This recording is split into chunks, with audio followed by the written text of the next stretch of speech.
ऐसा अवसर उपस्थित हो गया कि इस वीडियो को बनाना पड़ा। व्यस्तता के कारण तो मैं वैसे वीडियो बनाने में सक्षम नहीं था, किंतु फिर भी कुछ ऐसा विशेष अवसर उपस्थित हो गया या ऐसा कुछ ऐसी कुछ बातें आ गई जिससे मुझे बनाना पड़ा। यद्यपि मैं इस विषय पर अपने फेसबुक पेज पर बहुत पहले भी इसका उल्लेख कर चुका हूँ, और जहाँ तक मुझे याद है, पता नहीं इसका मैं वीडियो बना करके डाला हूँ या नहीं, किंतु फिर भी मैं दे रहा हूँ। वैसे मेरा स्वभाव नहीं है, पृष्ठ पेषण का स्वभाव नहीं है। स्थूणा विखनन तो है, मेरा स्वभाव है, किंतु पृष्ठ पेषण मुझे पसंद नहीं है। किंतु फिर भी अब हो सकता है मुझे याद न हो या जो भी हो, मैं प्रसंगवश इस वीडियो को पुनः मैं आपके सामने प्रस्तुत कर रहा हूँ। रक्षाबंधन का बड़ा पुनीत अवसर पूरे विश्व में मनाया जाता है। जहाँ जहाँ पर इसको जानने वाले हैं सब लोग मनाते हैं। बड़े पश्चाताप का विषय है कि अब आज वर्तमान समय में यह एक फैशन हो गया है, और हाथ पर बड़ी बड़ी चमकदार भड़कदार राखी बांध करके और लोगों को दिखाने की एक परंपरा चल पड़ी है। तो इसमें से बहुत सारा तो इसका मूल रूप जो है वो नष्ट हो चुका है, और जो कुछ बचा है भी तो उसमें बहुत सारी चीज़ें लोगों को ज्ञात नहीं है।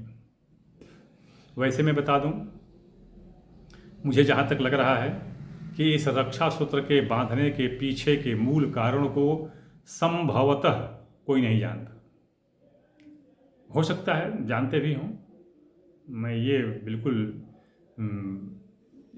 ये नहीं कह सकता, मैं हठपूर्वक नहीं कह सकता।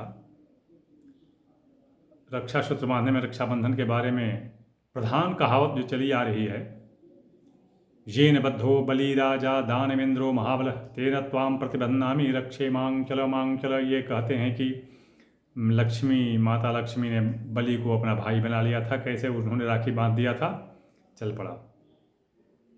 किंतु ऐसा है नहीं, ऐसा है नहीं। इसका पूरा विवरण आप नवलगढ़ प्रकाशन से प्रकाशित या वाराणसी जो चौखंबा संस्कृत प्रकाशन है, राजा दरवाज़ा, बांस फाटक, वाराणसी, वहाँ से प्रकाशित लिंग पुराण के 7वें खंड में इसको देखा जा सकता है। मुझे जहाँ तक याद आ रहा है इसी पुस्तक में है। एक पुस्तक और है, ये इसी नाम से है, जम्मू यूनिवर्सिटी में। वहाँ पर मैंने 2 पुस्तकें ऐसी देखी जो बड़ी ही विचित्र अवस्था में पड़ी हुई थी। एक तो भृगु संहिता जो पन्नों पर लिखी थी, पन्ने पर, और पता नहीं वो सरकंडे की कलम से लिखी हुई थी या कैसे वो पन्ने पन्ने रखे गए थे। अब कितने क्विंटल वो पन्ने थे पता नहीं, मुझे याद नहीं है। और ये एक जो है ये लिंग पुराण, ये भी पन्ने के रूप में था, लेकिन ये छोटा छोटा था, और बहुत सारे पृष्ठ इसमें से नहीं थे, उपलब्ध नहीं थे। वो तो खैर एक महिला वहाँ पर प्राध्यापक थी, उनके सहयोग से मुझे उस लाइब्रेरी में घुसने का मौका मिला और मैं उसको देख सका। खैर जो भी हो, आप वहाँ पर चाहे तो देख सकते हैं। ये रक्षा सूत्र जो है, कल्पांत में, किसी कल्प में, जब प्रकृति के संतुलन हेतु महामाया शक्ति ने जब इसकी शुरुआत की, तब जो बुरी शक्तियां थीं, मतलब दैत्यों पर दानवों के विजय हेतु और पुनः धर्म की स्थापना हेतु जो उन्होंने उपाय किया, उसका उल्लेख वहाँ पर हुआ है। मैं ये बताऊँ कैसे हुआ। देखिए, इंद्र जो है ना, एक इंद्र कहते हैं इंद्र, वैसे एक बार सची ने, इंद्र की पत्नी सची ने भी इनको ये सूत्र बांधा था। जब वो परास्त होकर के भाग करके और ये कमल के दंड में, कमल के दंड जो होते हैं ना, तना, उसी में घुस करके बैठ गए थे ताकि कोई देखेगा नहीं, तब इन्होंने इस सूत्र को ला करके और उनके हाथ पर बांधा था, इंद्र की पत्नी शची ने। उसके भी पहले की बात बता रहा हूँ मैं। जब ये देवासुर संग्राम हुआ, तो देवासुर संग्राम में जब देवता लोग परास्त होने लगे, तो जो सारे जो ग्रह थे, जो समूचे ग्रह थे, मातृकाएं थीं, वसु थे, जोगिनियाँ थीं, जितने रुद्र थे, जितने भी देवता थे, वो भी तो परास्त होने लगे। इनकी शक्तियां बटी हुई थीं। फिर इन्होंने ही जो शक्ति का एक स्वरूप, देखिए शक्ति का तो प्राहुदा एक माता दुर्गा है, क्योंकि वो जन्म नहीं है, वो देवी हैं कि देवता हैं ये किसी को पता नहीं है, क्योंकि उसमें देवता लोग और देवियां सारी अपनी शक्तियां दे करके और फिर उनका निर्माण किया। इसलिए उनको ये स्त्रीलिंग में लेना, पुल्लिंग में लेना, देवता मानना, देवी मानना, ये ठीक नहीं है। वो एक अद्वितीय रूप हैं। तो उन्हीं की एक रूप कालिका ने, आदेश हुआ शक्ति का, महामाया का, तो कालिका ने सूत्र का निर्माण किया, सूत्र का निर्माण किया। और उस सूत्र को तत्कालिक इंद्र, देखिए इंद्र जो है ना, ये एक पदवी है, जैसे तहसीलदार, एसडीएम, ये एक पदवी है, उस पर कोई भी बैठ सकता है। आपको पता होना चाहिए कि एक बार राजा नहुस भी इंद्र हुए थे, ये प्रचलित कहावत है। तो इंद्र एक पदवी है, उस पर समय समय से कोई भी बैठता रहता है, लेकिन कहलाता इंद्र ही है। तो ठीक उसी तरह से तत्कालिक इंद्र के यहाँ, क्योंकि वही देवताओं के अगुआ थे, तो उनके हाथ में उन्होंने सूत्र बांधा था। अब उसमें क्या है, ये जो है, मैं इसको बिल्कुल आपको तकनीकी तौर पर बता दे रहा हूँ। एक व्यक्ति के पूरे जीवन की रूपरेखा, प्रत्येक जो परिप्रेक्ष्य और प्रारूप या जो भी कुछ होता है जीवन का, सबका लेखा जोखा कुंडली में मिल जाता है। ललाट पट्टे लिखिता विधात्रा, कहा गया है ना कि जो खष्टी दिने या अक्षर मालिका च ताम जन्म पत्रीम प्रकटीम विधत्ते दीपो यथा, ये है श्लोक है, दीपो यथा वस्तु घनांधकारे। तो ये जो है, ये पूरा उसमें कुंडली में उपस्थित होता है। एक व्यक्ति के पूरे जीवन का विवरण, हर पहलू का विवरण उसमें उपस्थित होता है। ये कुंडली में कितने भाव होते हैं? 12 भाव होते हैं। ग्रह कितने होते हैं? 9। प्रत्येक, अगर एक में 9, देखिए मैं बता दूं, कभी सारे ग्रह एक जगह इकट्ठे नहीं होते, लेकिन कभी तो थे एक जगह, जब उनको फिर अपनी अपनी कक्षा में बांध करके और इस संसार का, ब्रह्मांड का निर्माण हुआ, जगह जगह से प्रत्येक लोकों का निर्माण हुआ, तब ये जब बने तब इनको अपनी कक्षा में स्थापित किया गया।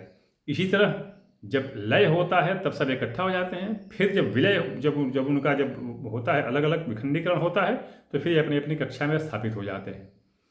तो कभी तो एक थे, उसके बाद ये अलग अलग हुए।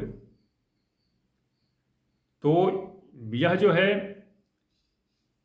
जो बताया ना कि ये 9 ग्रह, 16 मातृकाएं, 8 वसु, 64 योगिनियां और 11 रुद्र, कितने होते हैं? 108। 108 होते हैं। और 12 भाव में 9 ग्रहों को अगर लेते हैं तो 12 नमा 108, ये 108 होते हैं। तो ये सारी जो 12 तो अभी क्या करते कैसे हैं? तो धागा लेते हैं। ध्यान दें, वर्तमान समय में ये रक्षा सूत्र जो तो विविध रंगों में आ रहा है, बड़े बड़े फैंसी जिसको कहते हैं अंग्रेजी में, वो फैंसी कलर और फैंसी प्रारूप में आ रहा है। लेकिन ये हमेशा मतलब 2 तरह में होता है, एक में रंगीन आता है, एक में काला आता है। रंगीन आता है जो लावणिका कहते हैं सूत्र को, और एक को धारावी कहते हैं। तो जो लावणिका होता है वो रंगीन हो जाता है। उस रंगीन का तात्पर्य क्या है मैं बता देता हूँ, कि उसमें जिस पदार्थ की, अब मैं बताऊँ आपको ये कैसे, ये 9 ग्रहों को कैसे 9 ग्रहों को बांधा जाता है उसमें। इसका एक बहुत बढ़िया श्लोक मिला था, बताया ना, लिंग पुराण में मिल जाता है आपको 8वें अध्याय में। पंतुर्वस्म विराग राग द्वविखम सूत्रम वमूल कांस्य ध्रिम अभिरंजितो प्रवशितो शीदत चठितम माननेन्द्रिय। क्या क्या? पंतु, पंतु मतलब क्या होता है? सेमल का बीज। वस्म, वस्म क्या होता है? चिरौंधी का रस। विराग क्या होता है? हरताल का तेल या उसका सत्व। राग क्या होता है? चंपा के फूल का परागकण, छोटे छोटे कण जो होते हैं उसके आगे लगे होते हैं। द्विविख क्या होता है? सांप का केंचुल, जब सांप के पीठ से केंचुल निकल जाए, सफेद सफेद छोड़ के निकल जाता है, छोड़ देता है, उसको कहते हैं। सूत्र, देखिए सूत्र तो ऐसे धागे को कहते हैं, किंतु अनुनासिको परो यातो तम सूत्रम परिबाधितम, कि ये जो जो सूत्र है ऐसे तो धागा कहलाएगा, लेकिन जब अनुनासिक के पर में आता है तो वो सूत्र जो है वो ताम्र के संज्ञा में आ जाता है, मतलब तांबे का तार। सूत्र का मतलब है यहाँ तांबे का तार। वमुल अभ्रक भस्म, कांस्य कांसे का तार। ध्रिम मेहंदी के बीज को जला करके बनाई हुई राख। चटित काले घोड़े के पूंछ का बाल। ये कितने हो गए? 9। ये 9 को 12 धागा लेते हैं, काला धागा 12। मैं बता देता हूँ, काला केवल काला धागा नहीं लेते हैं, और भी लेते हैं, मैं बता देता हूँ। काला धागा लेते हैं 12। 12 को इन 9 को एक जगह पहले मिला लिए, जो भी ले या जो भी रस या जो भी बनाना है बना लीजिए, और एक एक को उसमें लपेट दीजिए, लपेट करके सुखा दीजिए। उसके बाद इनको ब्रह्मवासवी विधान से, ब्रह्मवासवी विधान होता है उस धागों को लपेटने का, गांठ देने का ब्रह्मवासवी विधान होता है, तो उससे इसको बना दीजिए। यह एक बता, अच्छा वो रंगीन का बता दूं, अगर इसमें कोई चाहे तो जो सूत्रम बताया गया है तो वहाँ पर अगर ये पसिवित्रम तो वो सोने का हो जाता है। तो अपने हिसाब से अब वो जिसका धागा लगावे, तो जब धागा वो बदलेगा तो रंग बदलेगा, तो जब रंग बदलेगा तो वो क्या हो जाएगा? उसको क्या कहेगा? लावणिका कहेंगे। और जब काला रहेगा तो उसको धारावी कहेंगे। अभी बताता हूँ इसका वैज्ञानिक तथ्य। ये हमारे जो विद्वान और जो प्राचीन ऋषि महर्षि थे, ये बड़े विद्वान थे, उद्भट विद्वान थे, त्रिकालदर्शी विद्वान थे, और वर्तमान विज्ञान जो है ना उन्हीं से सीख रहा है, धीरे धीरे सीख रहा है। मैं एक उदाहरण देता हूँ। आप यह बताइए कि जब घर में जब वायरिंग होती है तो उसकी अर्थिंग देते हैं, तो उसमें किस चीज़ का प्लेट लगाते हैं? तांबे का प्लेट लगाते हैं। जो हाई डेंसिटी जो एम्पियर प्रवाहित होने के लिए, करंट प्रवाहित होने के लिए जो तार प्रयोग किया तो किसका होता है? Copper wire. एल्यूमिनियम वायर से ज़्यादा कॉपर वायर होता है। कॉपर वायर यूज करते हैं, प्रयोग करते हैं कॉपर वायर का, तांबे के तार का। जो हम बैटरी वगैरह में जो लगाते हैं कार्बन के प्लेट, जो कार्बन के प्लेट लगाते हैं या कार्बन के जो राड लगाते हैं, वो कार्बन की राड क्या होती है? वो तांबे की बनी होती है। उसके ऊपर कालिख लगाई जाती है, या तांबे के चूर्ण को कालिख लगाकर तब बनाते हैं, तब वो बनता है। कालिख से लगाते हैं ताकि वो रजिस्ट करे। तांबा का चूर्ण इसलिए लगाते हैं ताकि वो रजिस्ट के बाद पावरफुल ही धारा वो उसमें तेजी से जाए। तो ये आज देखिए, आज तांबे के इस आवेश को, इस शक्ति को, इस महत्ता को विज्ञान समझ के धीरे धीरे आगे बढ़ रहा है। मैं ये उदाहरण दिया, कई उदाहरण ऐसे हो सकते हैं। तो अभी देखिए, ये जो इसमें जो तांबे के तार को लिया गया है, तांबे के तार को लिया गया है, तो ये इसका वैज्ञानिक तथ्य भी है, वैज्ञानिक महत्व भी है इसका, किस तरह वैज्ञानिक इसका प्रभाव कैसे ये काम करता है, इसका वैज्ञानिक विश्लेषण भी है। तो अभी इनको लेकर के और हाथ में बांधिए। सामान्य रूप में तो ये कोई काम नहीं करता है, किंतु अगर कोई विपदा है, कोई कष्ट है, कोई परेशानी है, कोई संकट आ गया है, उस अवस्था में, वैसी अवस्था में यह बहुत ही अच्छा काम करता है, बहुत अच्छा काम करता है। बहुत अच्छा क्या, बिल्कुल ये अवश्य काम करता है। सामान्य रूप में भी बांध सकते हैं, ऐसा कुछ नहीं है। किंतु यदि अगर कोई ऐसी विपदा आ गई, संकट आ गया, कोई हानि हो गई, कोई व्याधि हो गया, कुछ ऐसी चीज़ उपस्थित हो गई है जो आपको परेशान कर रही है, बिल्कुल आप संकटग्रस्त हो गए हैं, वैसी अवस्था में इसका प्रयोग बहुत ही ज़्यादा लाभप्रद होता है। मैं बताया इसको कि ये कालिका ने इसका निर्माण किया था और इंद्र के हाथों बांधा था, और इससे निकलने वाली किरणें, तरंगे या इसको देखते ही आधी असुर सेना तो मूर्छित हो गई थी देवासुर संग्राम में। शेष जो बचे थे, इसके विकिरणात्मक, जिसको आज हम लेजर गाइडेड वार कहते हैं ना, तो इसके विकिरणात्मक किरणों से आधे लोग परास्त हो गए थे, उनकी शक्तियां ही क्षीण हो गई थी। जिस तरह से किसी को बिजली का वो स्पर्श करा दीजिए, करंट का, और वो आदमी शक्तिहीन हो जाता है, ठीक उसी तरह से इसके निकलने वाली किरणों से आधे से ज़्यादा दैत्य निशाचर लोग तो शक्तिहीन हो गए थे। तब इसको बांधा गया था और तब से इस रक्षा सूत्र का चला आ रहा है। अब बाद में जो है, अच्छा अभी देखिए इसका एक और प्रयोग अभी होता है। कहाँ पर होता है? शादी विवाह में दूल्हा और दुल्हन दोनों के हाथों में कंकड़ बांधा जाता है। अब तो कंकड़ कैसे कैसे लोग बांध देते हैं बना करके, जबकि उसमें इसी 9 किंकिणियों को बांध करके और फिर वो बना करके और हाथ में बांधा जाता है शादी के पूर्व। तो वही शादी के अगले दिन विविध देवी देवताओं के स्थान पर दूल्हा या दुल्हन या दोनों या कोई एक घूम घूम करके वहाँ पर पूजा करके और फिर अंत में उसको निकाल देते हैं। तो ये एक संकटहारी, विघ्नहारी, विपदाहारी, रोगहारी बहुत बड़ा यंत्र है। मैंने आपको ये बता दिया कि उपाय ये कैसे कैसे इसको बनाते और हैं। और एक ही चीज़ वो नहीं, जो ब्रह्मवासी गांठ का तरीका है वो तो इस वीडियो में कैसे इसको बता पाऊँगा मैं।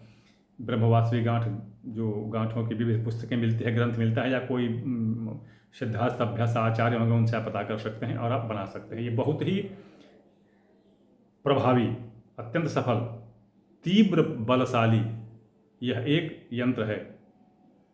मैं बता दिया कि इसकी वैज्ञानिक महत्ता भी है, और आधुनिक विज्ञान इसके धीरे धीरे पीछे पीछे चल रहा है, एक एक चीज़ को पीछे पीछे टटोल रहा है, जबकि ये पहले से ही सिद्धार्थ थे।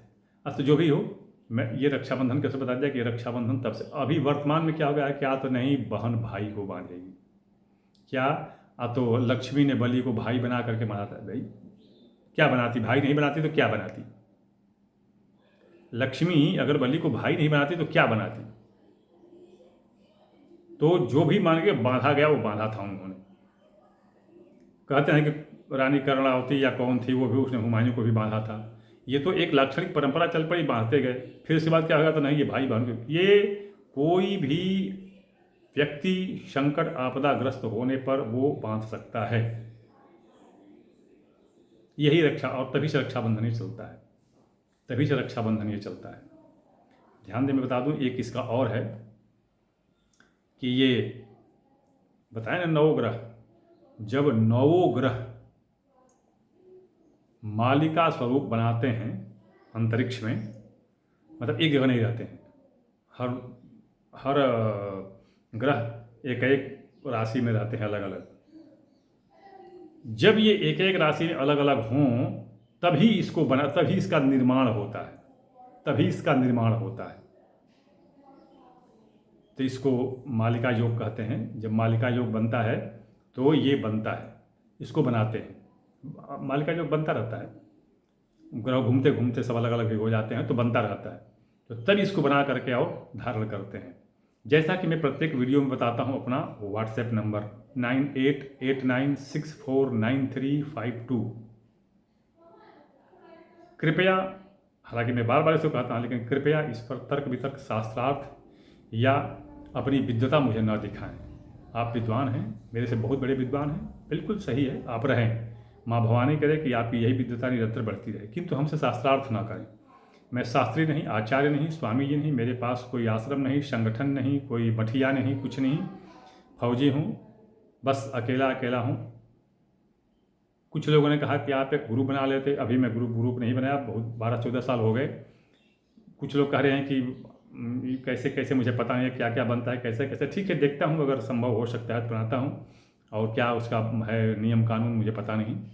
तो खैर मुझे इस पर कहने के साथ सुना कीजिए, आपकी कोई समस्या है तो उस पर लिखिए, समस्या का समाधान या उत्तर जो भी होगा मैं अपने समय से दूंगा, क्योंकि बहुत लोगों का संदेश आया रहता है, तो उत्तर मैं समय से दूंगा, तत्काल उत्तर नहीं दूंगा। जैसे टीवी पर लोग दे देते हैं आजकल कि तुरंत पढ़िए, नाम बोलिए, समय बोलिए, बता देते हैं, तो वो मेरे से नहीं होता, गणना करने में समय लगता है, तो अपने समय से दूंगा। और सबसे अंत में, जब तक मैं भारतीय सशस्त्र सेना की सक्रिय सेवा में सेवारत था तब तक मैं निःशुल्क सेवा करता था, अभी मैं शुल्क लेता हूँ तब सेवा करता हूँ।